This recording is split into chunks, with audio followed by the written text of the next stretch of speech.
I guess at heart I am an adventurer, someone who loves being outside, loves the outdoors.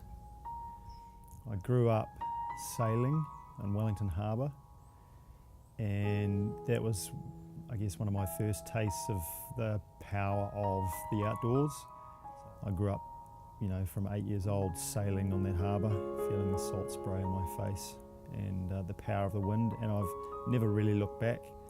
I've just craved those experiences in the outdoors, whether it be climbing mountains or sailing boats across oceans, or mountain biking or skiing or rock climbing or surfing. I just feel at peace when I'm outside. For someone who had followed their passions their whole life, for all of a sudden to think that was just gone in an instant, that was, mate, it was devastating. Absolutely devastating.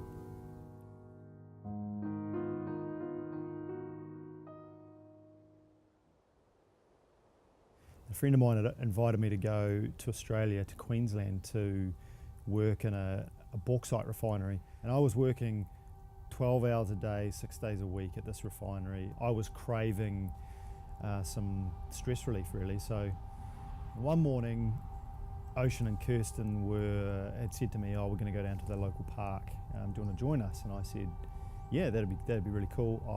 I'll skateboard down there and I'll meet you." And I set off down the street, just weaving my way down, just having a great time. And I was just surfing a wave, basically, in my mind. And as I leaned into the turn on that final corner, I looked up and there was a car just right there, just appeared out of nowhere. And it was on my side of the road. And I tried so hard to avoid it. I leaned over as far as I could, but there wasn't enough time, and we just hit head on.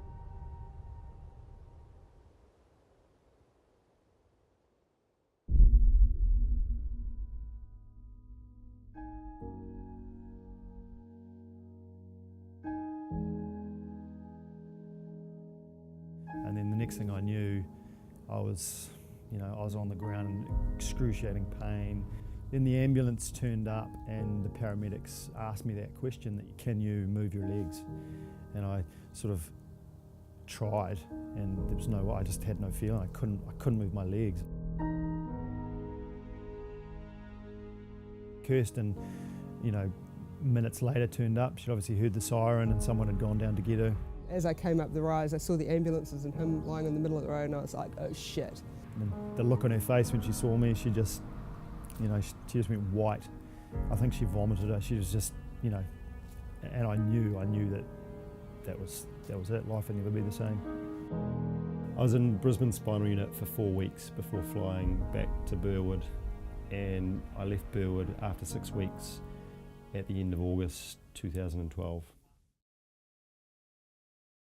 The first time I saw a mountain bike after my injury was the first time I came out of Burwood spinal unit, and I was in the car with my wife, and I saw a group of guys on their bikes, and I just cried. I just cried. Like at this overwhelming grief, just thinking I would never be able to ride a bike again.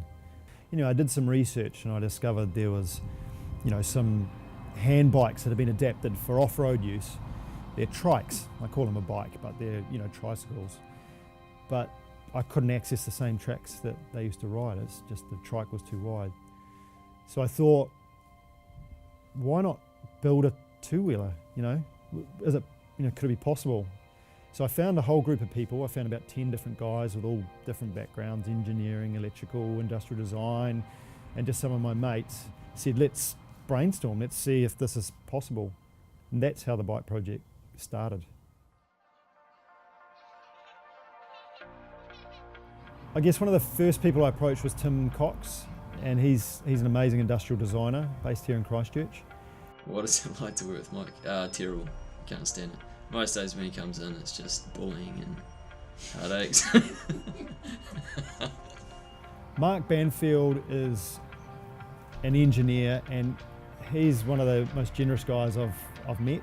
I really committed to building the bike with the guys in August 2015, and we would work 2 nights a week, sometimes more, sometimes less, in Mark's garage, and I managed to convince Tim to dedicate a day a week. And I think all the people I've invited to help with this project have seen that they're helping someone who used to love the outdoors and love their freedom experience that again. I believe it's important to have a sense of freedom, and I'd like to share that with as many people in my situation as possible. It hasn't been done, and that's a challenge in itself. The whole process of designing, building, and then potentially marketing a new product is incredibly fascinating. To just feel like you're able-bodied again, you know, to feel like you're independent and just like everybody else. So the bike is a standard-looking bike that's electrically powered.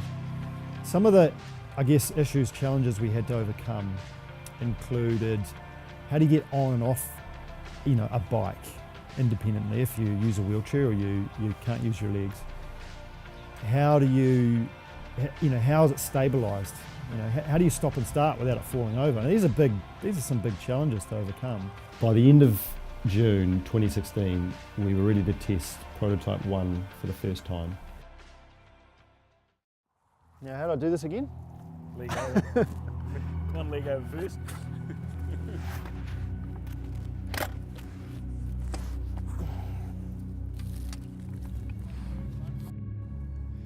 Yeah, I'm keen to go. It's time, it's ready. Famous last words, eh? Yeah.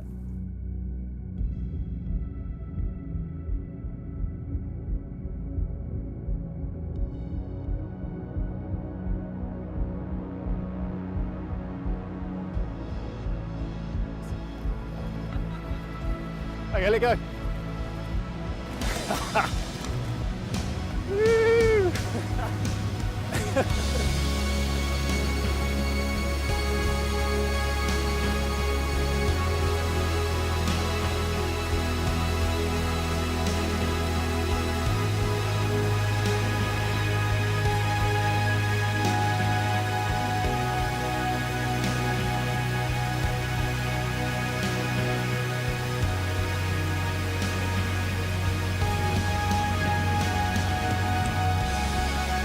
I mean, today was amazing. Just riding around that paddock on a bike. It takes me back to seeing those guys on their bikes down Colombo Street for the first time after I broke my back. I've ridden a bike, you know, I never thought that would happen. Now we've got to make sure we can take this to the world so that other people can experience that same buzz, you know, that same freedom.